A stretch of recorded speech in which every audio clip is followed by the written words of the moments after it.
Are you in a rut, stressed by the demands of your personal, professional, and social lives? Join lifestyle guru Pauline Brown right now for Tastemakers. That's really where people can really make the celebrated individual the centerpiece. She invites her friends to share tips of the trade and new ideas for bringing out the best in you. My real passion is style, and not just style, but design, beauty, all things aesthetic. Turn the mundane into the memorable with Pauline Brown on Tastemakers. Hello and welcome back to Tastemakers. I'm delighted you could join us for this hour. We often cover the topic of beauty on this show, and we're going to actually stick with that topic this week. But we're not going to talk about it in the way that we traditionally do, which is around makeup and skincare and fashion, other elements of making yourself more beautiful. We're actually going to delve much deeper, and I want to talk about surgical approaches to becoming more beautiful. And specifically, I'm going to be talking with a renowned plastic surgeon. He's been on the show before. He's also on Doctor Radio every month. And I want to talk with him about what works and what doesn't and what's coming down the pike. So please join me in welcoming Dr. Aston, Sherrell Aston. Welcome back to the studio. Well, thank you very much for inviting me. It's a pleasure to be here. Now, most of you, for anyone who's actually covered the field or even read peripherally about plastic surgery, will have heard of Dr. Aston. He is one of the preeminent surgeons in the world. He's renowned for many different techniques, but I'd say the one that gets written about most often is his facelift techniques. He's also a professor of plastic surgery at NYU. And he's also the chairman of the Department of Plastic Surgery at the Manhattan Eye, Ear, and Throat Hospital, which is a preeminent institution in the field. He's authored many books on the subject. He teaches, and he also organizes a symposium, which I'll ask him about later in the show. So above all, though, what I want to get to with Dr. Aston today is not just the medical aspects of what he does, but also the aesthetic aspects, the idea that he can look at a person and see beauty and after his work is done, have them not look like they've had any work, but they do look more beautiful. So, and that's what we all want to hear. So let's just start with the very basics. How did you get into this field? Did you go to medical school saying, I want to be a plastic surgeon? I didn't go to medical school saying I wanted to be a plastic surgeon, but I went to medical school saying I wanted to be a surgeon. As a matter of fact, from the time I was 6 years old, if you said, what are you going to do when you grow up? I said, I'm going to be a surgeon. And the reason for that was I had a grandmother who had a lot of surgery. She had melanoma. And from the time I was a little boy, one of the first things I heard about was surgeons. Then for a long time, as I got older and cardiac surgery started to be publicized a great deal, a lot of transformative procedures in cardiac surgery. And about the time I was a teenager and then headed off to college and medical school. So I thought I wanted to be a cardiac surgeon. In the last year of medical school, in fact, the last month of medical school, I had my first exposure to plastic surgery. And the surgery that was presented was primarily reconstructive surgery by a plastic surgeon who had spent a lot of time in Vietnam. But for the last 5 minutes of his lecture, he talked about aesthetic surgery, cosmetic surgery. And at that moment, I knew I was going to be an aesthetic surgeon. I was not going to be a cardiac surgeon.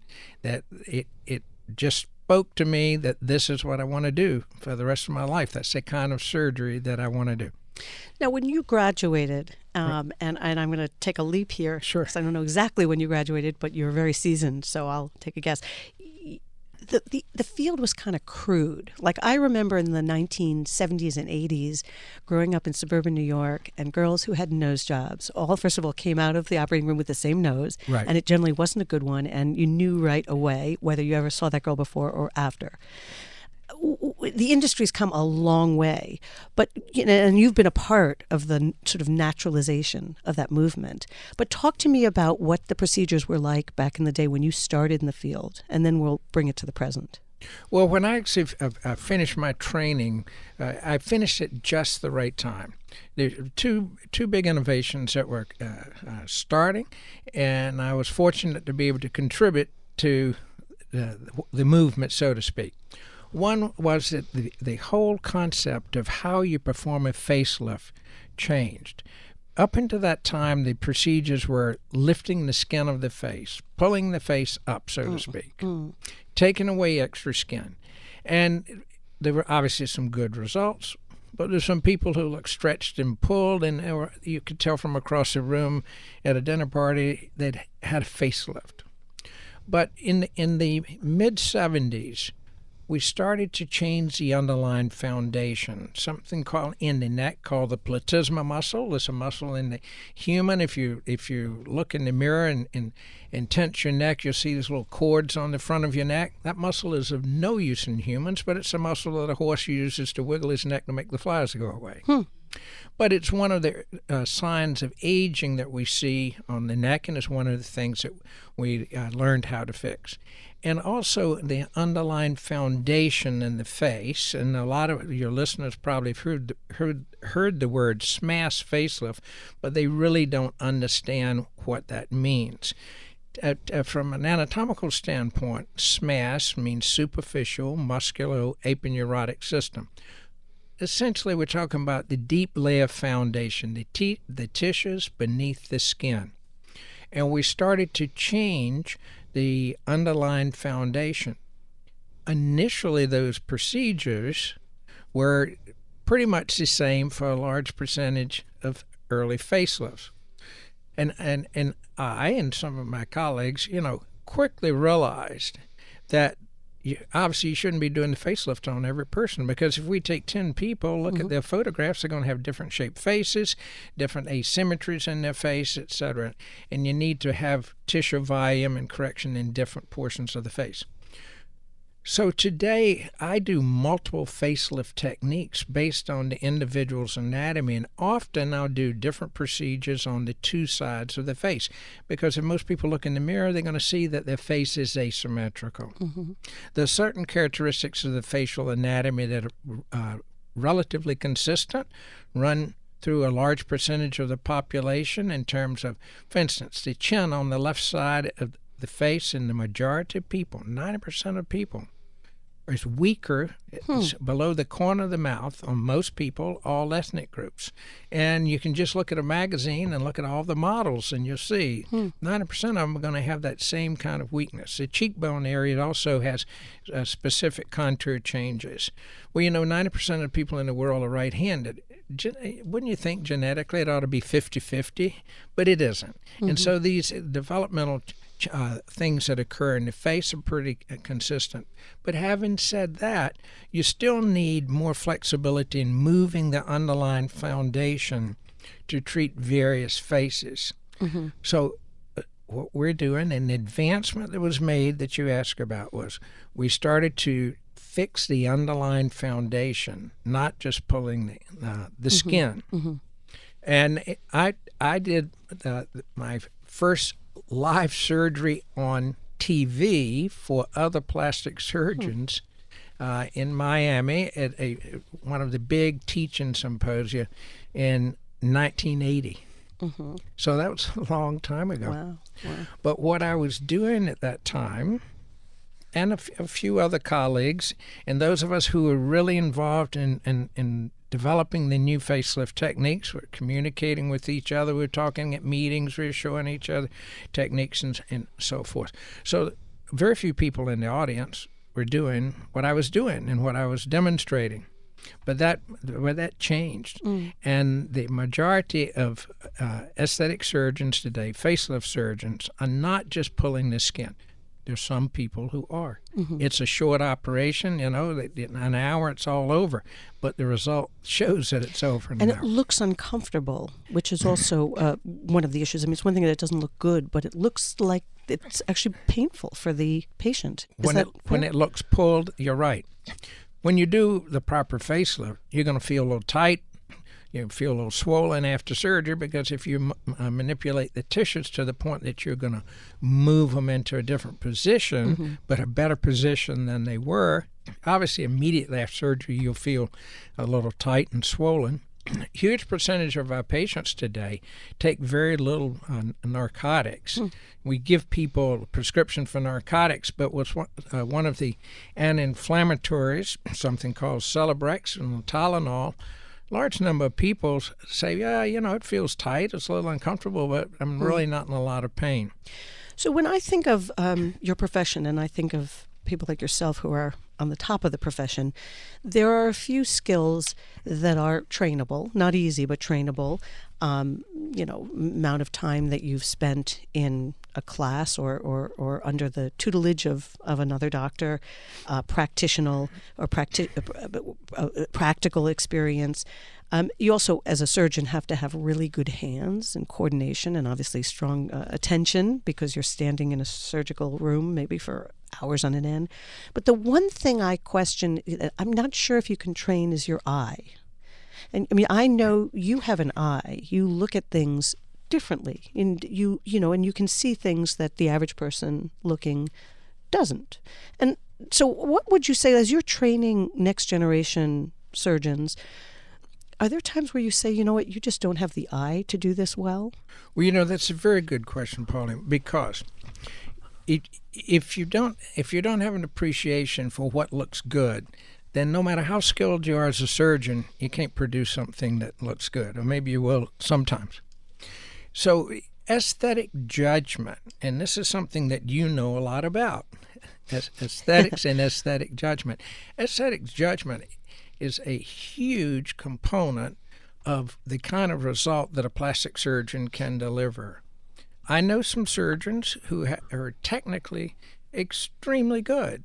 Their hands, are just wonderful in the operating room, but their judgment for what looks good when they finish, in my opinion, is, well, let's say it's not the same as mine.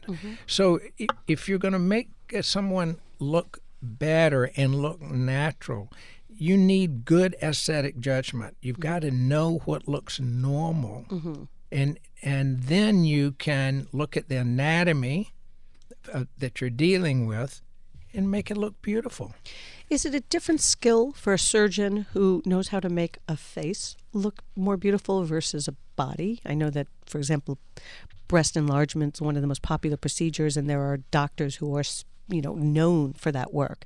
They're not known for doing rhinoplasty or anything else.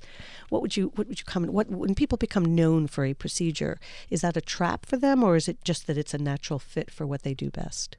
I think it's a couple components there. It's a natural fit because it's a area where they have their major portion of interest.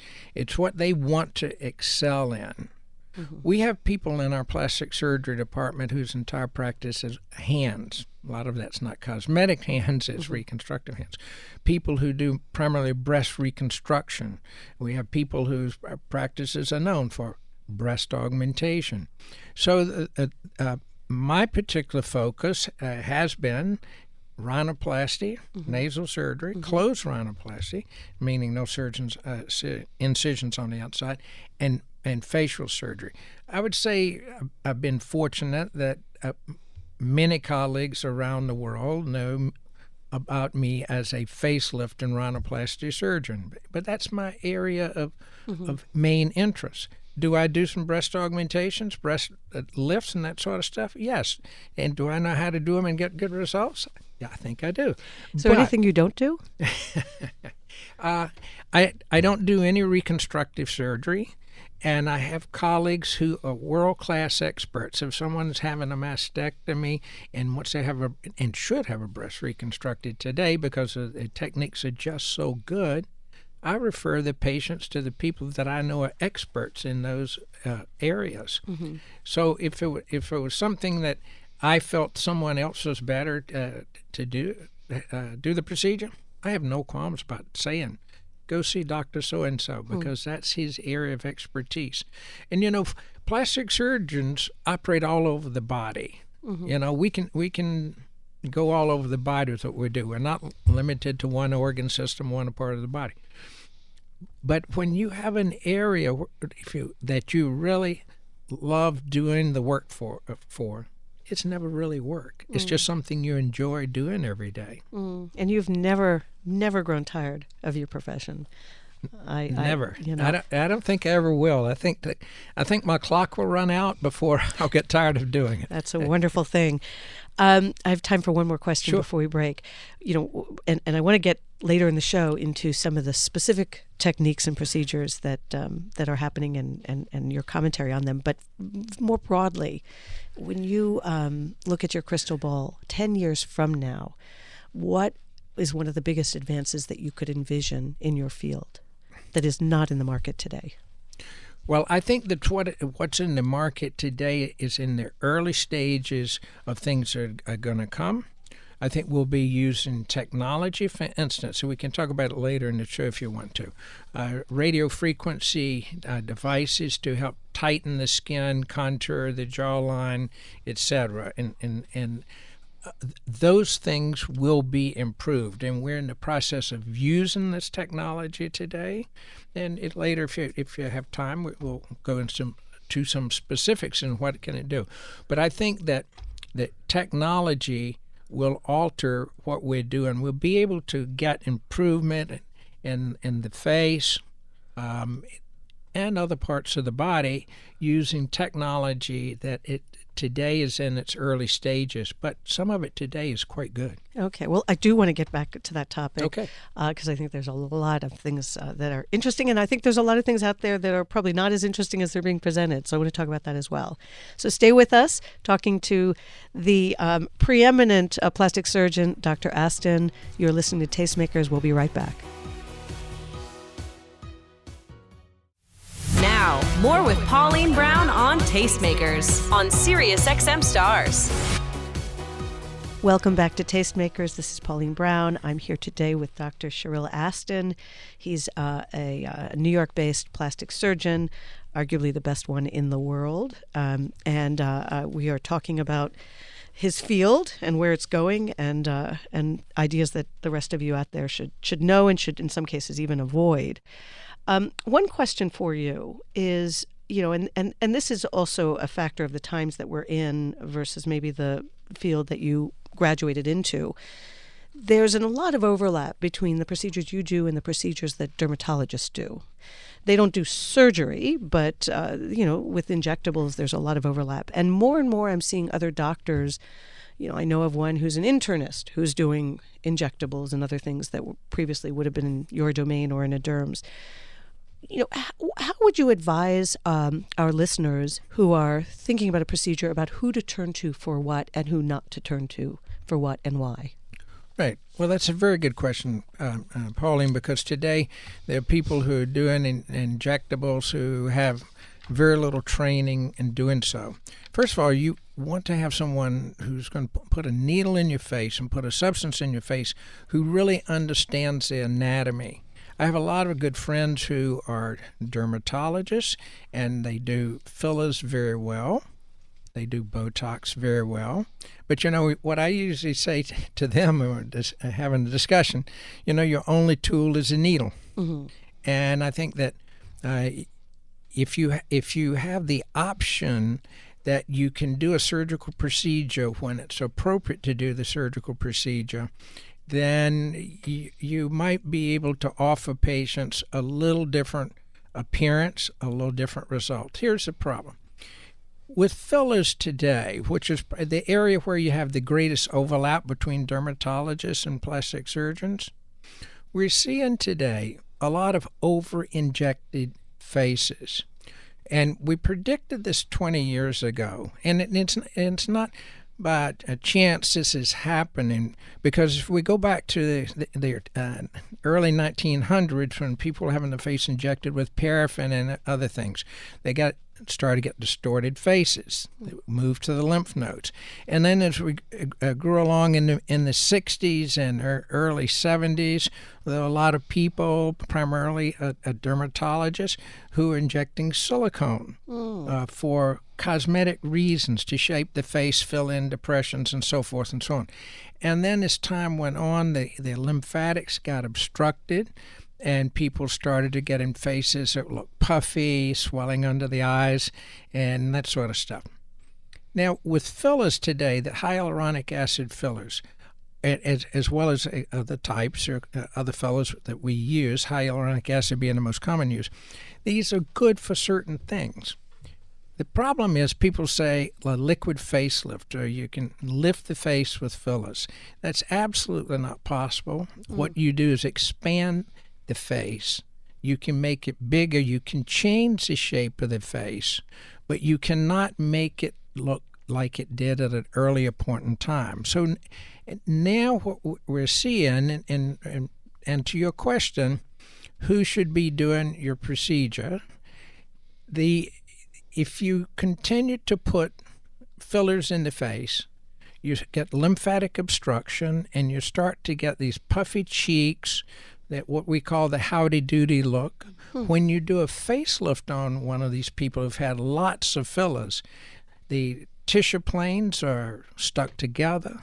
It's more difficult to do it, and you can't get the same contour that you would have gotten without the fillers. Having said that, we give fillers in my office. We give several $1,000s worth of fillers a week in my office because there is a place for it.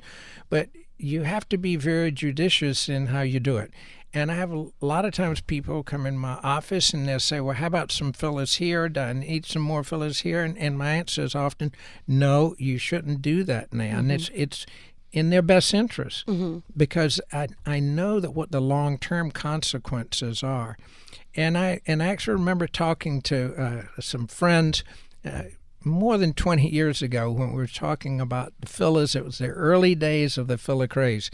And I said, you have to be very careful because I worry about you later on having the lymphatic obstruction and your face will start to change shape. And so today we see some people coming in, if they bring in pictures from when they were younger and they've had fillers for a lot of years, and maybe some of them not so many years, but just a large volume in a short period of time, the face is not the shape that they were at an earlier point in time. And what we're trying to do with aesthetic surgery is restore or rejuvenate the appearance of the face to more like the patient really had. Fillers are good for giving some cheekbone contour appropriately, but not overdone. So the main thing is that you need to be talking to someone who's conservative if they don't have options other than a needle, and someone who really does understand the anatomy. The advantage of a plastic surgeon is he's seen that tissue from the inside many times. We know the anatomy cold. You know when you put a needle through the skin where that needle has to go. And you also know that the compartments in the face that can handle the filler in a way that's going to give a good aesthetic result and minimize the downsides. But to me, the main problem with fillers is sort of like the main problem with breast implants. Too much. If breast implants that are too big, when you most often have a problem. Fillers that are too much, you can be sure there'll be problems down the road. Interesting. And just a quick follow-up on that question. Sure. For someone who has done too many fillers, for any of the reasons that you mentioned, if they just do nothing for a period of years, does it normalize, or will they be essentially impaired for forevermore unless they do surgery or some other corrective measure? Well, if you get lymphatic obstruction, it's not going to go away with the passage of time. If they don't repeat it, don't have more, they will have less of that of the problem, but they will still have that fullness. And we're categorizing some of these people now as a howdy-doody look because they have these big, fleshy-looking faces just beyond the nasolabial fold, just to the side of the nose, instead of having nice, strong cheekbones. So, no, once you get lymphatic obstruction, and when we do surgery, often we see the filler under the skin. We see the filler in the lymph nodes. We can take a lymph node out and send it to the laboratory, as we do from time to time. And it comes back that there's, the foreign material in the lymph nodes. And the material that's in the lymph node came from a place of the face or the neck that was not where the injection was placed. So that means that the filler travels in the lymphatic system, just as the silicone did from before. But let me just so everybody understands what I'm saying. some fillers okay, but you got to be very judicious. And our main problem now is we're seeing more and more people who've been over-injected. And I say, look, you're better off doing nothing than doing the wrong thing. And doing too much of it. Right. There are certain elements of beauty that are trend-driven. So, in the last few years, when I think about for my daughter's peers, the ideal, they'll sort of it's the Kardashian, right? It's a little bit ethnic, it's curvaceous, but still with an unnaturally small waist. It's heavy eyelashes and so forth. And that is completely at odds with what the ideal when I was coming of age, which might have been Cheryl Tiegs or Christy Brinkley, long, lithe, blonde, couldn't be too white. As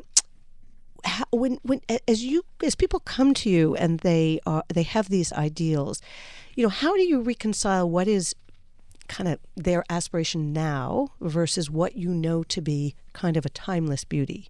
And follow-on question to that is, how would you characterize a certain timeless appeal or beauty in the face and the body that you see for men and women? Well, that's also a very good question. But throughout history, there have been periods of time where certain looks, if you will, seem to be the trend. Today, one of the things that's very popular is buttock augmentation. Yep. Well, you can go back in history 30,000 years ago and find figurines, statues, etc., with large rear ends, if you will. But we also went through a period of time where that was not the case, where a smaller rear end seemed to be more fashionable. In Brazil, for instance, in the 60s, 70s, and into the mid-80s, the ideal configuration was small breasts and a large backside. And then there was a soap star in Brazil who had a breast augmentation, and overnight breast augmentation became a big thing in Brazil. But I think that the ideals of beauty are going to vary from ethnic group to ethnic group, and also from person to person. So I think that the plastic surgeon has an obligation to advise people, based on his judgment, what looks appropriate for their anatomy. And also, when I see people, particularly when they're young, I also know they're going to get older. Unless they're very unfortunate. And I will say, as you get older, this and this and this is likely going to be part of your changes. And do you think that's what you're going to really want at that point in time? So when a teenager comes to you, do you actually have a good sense, whether it factors into what the procedure you do or don't do, what that same teenager will likely look like in 20 years? Do you have a sense of how the face will change? Oh, sure. Yeah. Oh, sure. I can, and what are some of the most notable ways that a 16-year-old versus a 40-year-old? What is it? I'm assuming there's sort of a drooping of the skin. That goes without saying. But what are some of the other changes? Well, if you're talking about a 16-year-old for a rhinoplasty, the basic skeletal proportions are going to stay there. And so you can do the rhinoplasty for a 16-year-old, and the nose will fit the face as they get older.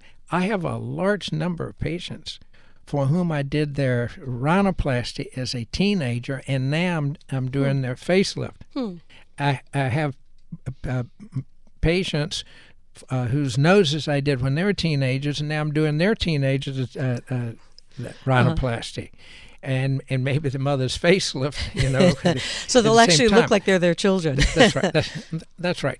But that is with the passage of time, you're going to start to get the changes where the tissue on the cheekbones starts to descend a bit. You're going to get some changes along the jawline, what we call jowls. You start to get a little fullness. And under the neck, the muscle is going to start to show a bit. Obviously, genetics and lifestyle play a big role in this. A person who spends a lot of time in the sun burns up their skin, and they lose the collagen, a lot of actinic changes from the sun. They're going to look older and wrinkled than other people.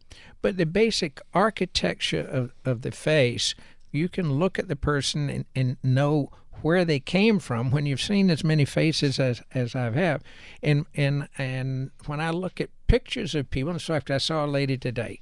She came for a facelift, and I was talking to her, and she said, I have some pictures of what I was like when I was in my 20s. I said, let me see them, but before we look at them, I'm going to tell you what I'm going to see on those pictures. Mm-hmm. And I told her what her pictures were going to look like, and then she got them out, and she said, you're right. And then said, here's where you are today, here's what I knew you had to look like before, and that's where you're going to go. Mm-hmm. Are there times where you say you should not try to look like you looked 20 years ago, that will be out of proportion with the rest? Are there what in your description would characterize graceful aging?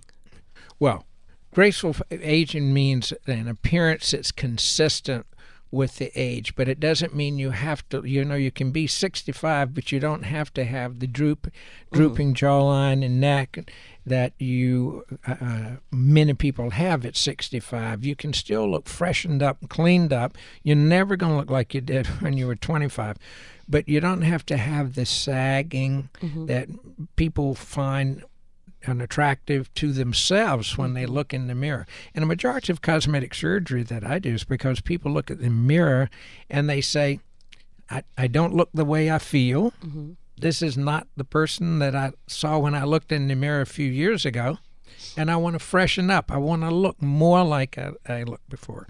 And what I say to people is, I'm going to make you look more like you looked years ago, but not the same way. There's no way I can take a 60-year-old face and make it look 20. But certain characteristics and contours, for instance, the jawline, I can make that as good as it was when they were 25 if they're 60. The cheekbone area, I can give volume in the cheekbone using their own foundation, often better than they had when they were in their 20s, because I can move that underlying foundation that nature had put in a particular place at an earlier age and give a more youthful face. We normally think of the face for a younger person as a little fuller at the cheekbone area and narrow along the jawline. And as aging occurs, the jawline widens out, the lower face widens out, and the cheeks flatten down. Mm-hmm. So we can reverse that with a facelift so the contour can be as good or better than they started out, but they're still not going to look like they're 25 years younger.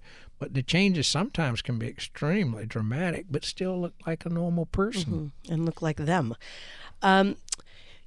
Isn't one of the traps that that people fall into is that when they look in the mirror, and even when they look at a photo of themselves, they're looking at two-dimensional, and they're not really seeing themselves the way other people do.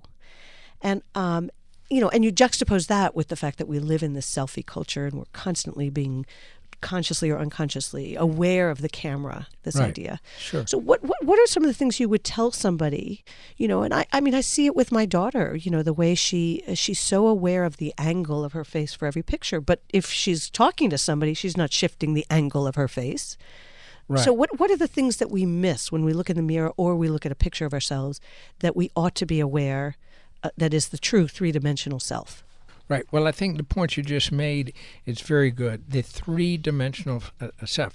And remember, I have twin daughters that are 14 years of age, and so I understand exactly where you are. And they make a lot of selfies. Well, the picture you see, the selfie, is not a true representation. It's a picture made by a camera, and it varies according to the angle of the camera, and it varies a lot with lighting. Mm-hmm. You can take the same photograph and shine different light on it and make a person look a lot better or a lot worse. And when we look at ourselves in the mirror, we have to remember that the image is reversed. And so when people look at themselves, none of us, including me, are going to see ourselves exactly the way other people see us. And as we're looking at each other right now in the studio, I see you three-dimensionally. But if I had a photograph I was looking at, while you'd still be beautiful, your picture would be one-dimensional on that photograph, so to speak.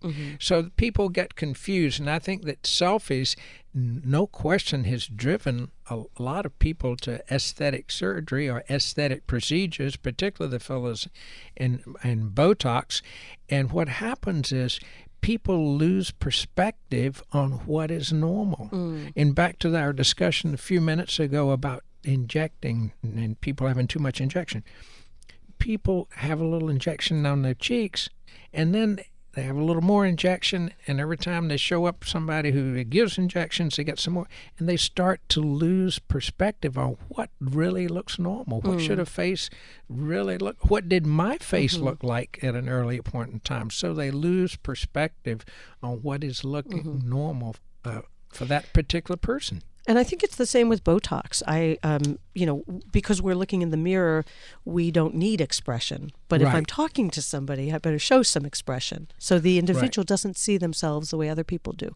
It seems to me that there are clusters of this sort of bubble that you're describing where you lose perspective. So when I go to Miami, I go to areas of LA and segments of Manhattan, I see clusters of people, and it's almost like they've reinforced each other's distortion. And then you go to other parts of the country and you see, a more realistic representation. Right. So part of the problem is not just that we lose perspective for ourselves, but that we're also interacting with people who don't look natural anymore. And that becomes normal for us. That's right. And that's why, and Botox is a wonderful thing to use for the proper reason. And it can give an aesthetic improvement, particularly the frown lines that people get between their eyes, the crow's feet. But if you make the face so it doesn't move, and I know exactly what you're talking about, then that doesn't look normal at all. But a lot of times I will see patients who say, well, my girlfriend doesn't move at all when she's talking to you, and when she squints, there are no crow's feet at all. Well, maybe that's okay, but maybe it isn't okay. I think Botox is great if it's used properly. Cut down on some of the muscle movement, but paralyzed face is not normally desired. And when you got too much Botox on the forehead, then the eyebrows drop down. So maybe you won't have any wrinkles on the forehead, but your upper lids start to look heavy. So you really need a holistic view of how each part is going to affect the others. Exactly.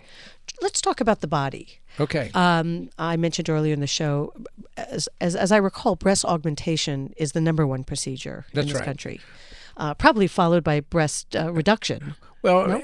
Liposuction. Liposuction. The two most common performed procedures are augmentation and liposuction. What's your feeling on liposuction? I mean, that's a relatively new one. If people were getting nose jobs back in the 60s and 70s, I don't think that procedure was commonplace the way it is today. Are we going to, in 20 years from now, say, boy, did we get that wrong in our aspirations versus the reality?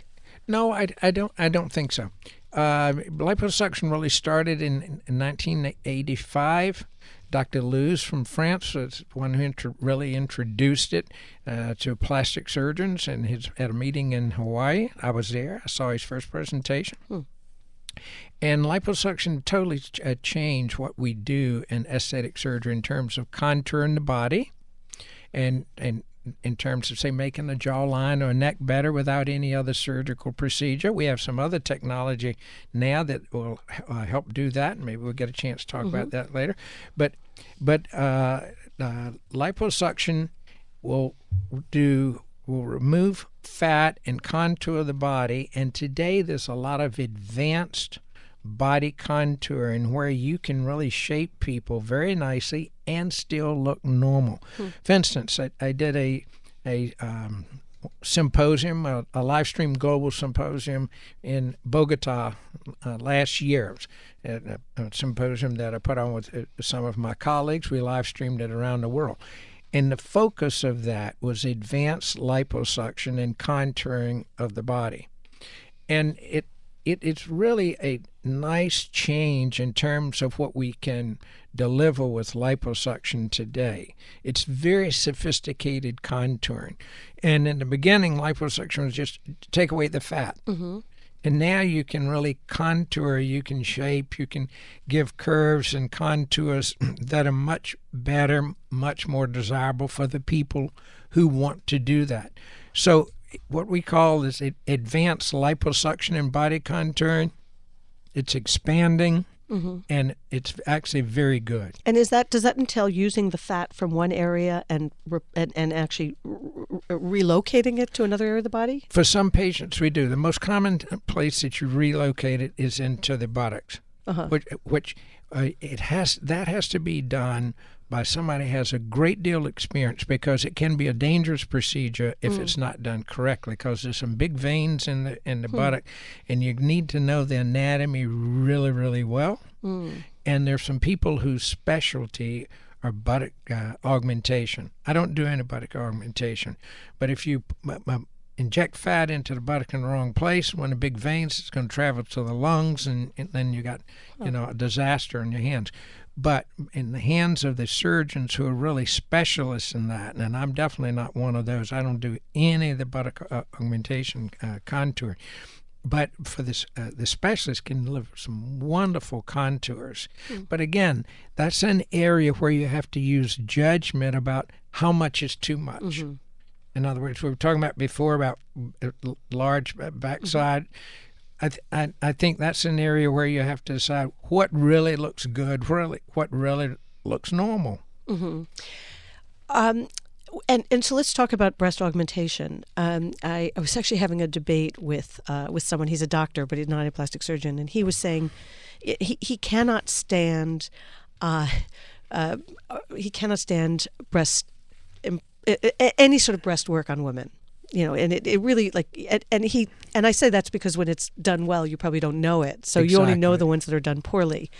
And his point of view is that if you naturally have fat in your breast, that it's connected to the fat that you would have in your lower stomach, and that if you have a tiny waist, there's no way you're going to have a full breast. So he's looking at it, and he right off the bat knows by virtue of the extreme proportions that it's wrong.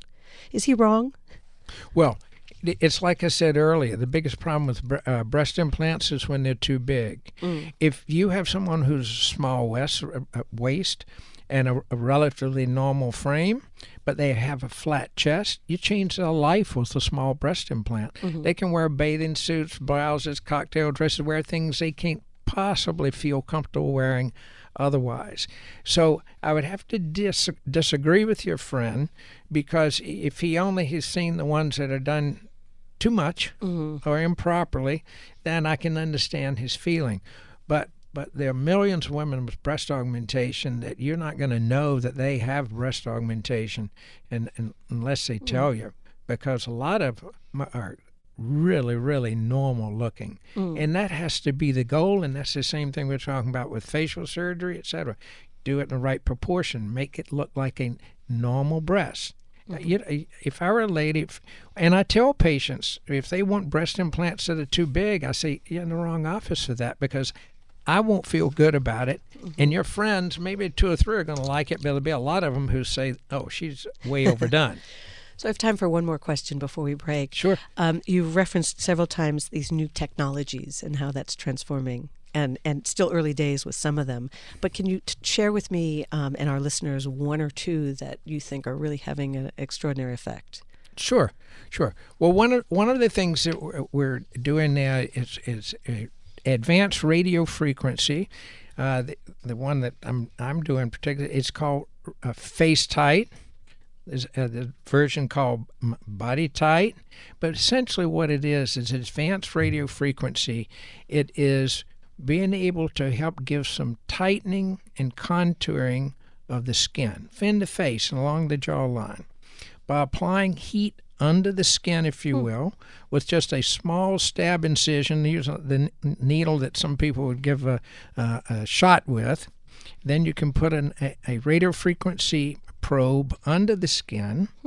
It has an electrode on the top, so you're essentially applying heat from the surface and underneath to help heat up the tissue. It will actually break down some of the fat if you need to take away a little of the fat along the jawline, the jowl area, and we call it subdermal, meaning under the dermis of the skin, subdermal adipose remodeling. And with this technology, you can heat it up. It'll essentially sort of melt a little bit of the fat that you want to get rid of. But also by applying the energy, what we're doing is trying to help build collagen and tighten the skin. And in addition to that, we're doing something called Morpheus, or radio frequency microneedling. And, every spa is doing some microneedling today, running little pins over the skin. But what I'm talking about is applying radio frequency energy to it, so that we're not just burning the surface of the skin. We're applying heat deep in the skin and under the skin to help get some contraction of the skin itself. And so we're trying to tighten the skin, make the wrinkles and creases better. And we're getting some nice improvement with that. In fact, earlier today, I saw a young lady for whom I had done neck tight along with a little liposuction of her neck a year ago. And she was fabulous. Her skin looked nice and snug. The contour of her jawline was totally different. And she said, I just can't tell you how happy I am that we did this. And this technology is very good today, and it will get better. We'll even have it, give us a few years, and that technology will even be better than it is today. But I think that the radio frequency tightening, like the term face tight, body tight, neck tight, I think those are terms that you're going to start to become household words that people are going to be thinking about. And as months go on, you're going to hear more about that. Gosh, okay, I'm going to be on the lookout. It seems to me there'll be no excuse for anyone not to be attractive in the future, given the revolutionary changes that are afoot. We have to take a quick break, but we'll be back in a moment for our final segment with Dr. Aston on breakthroughs in plastic surgery. Stay with us. We now return to Tastemakers with Pauline Brown on Sirius XM Stars. Welcome back to Tastemakers. I'm here in my final few moments with Dr. Aston. I have one burning question, sure, pun intended.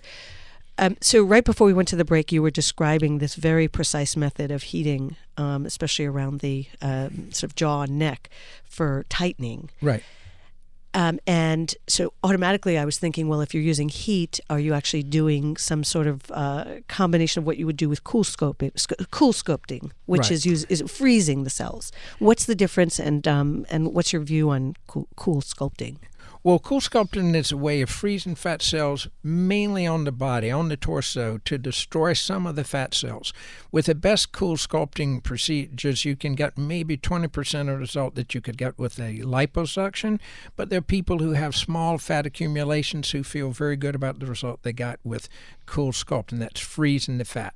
Around the jawline and the face, what I'm talking about is actually the facial skin being able to tighten, some more precise contouring with the application of the heat and the collagen you're trying to get to form underneath to help improve the quality and appearance. With cool sculpting, if you can get the fat to go away, you're still not going to get this skin contraction or skin change. But in those people, you're not trying to get the same thing you're getting with the face tight or the radio frequency. Fascinating.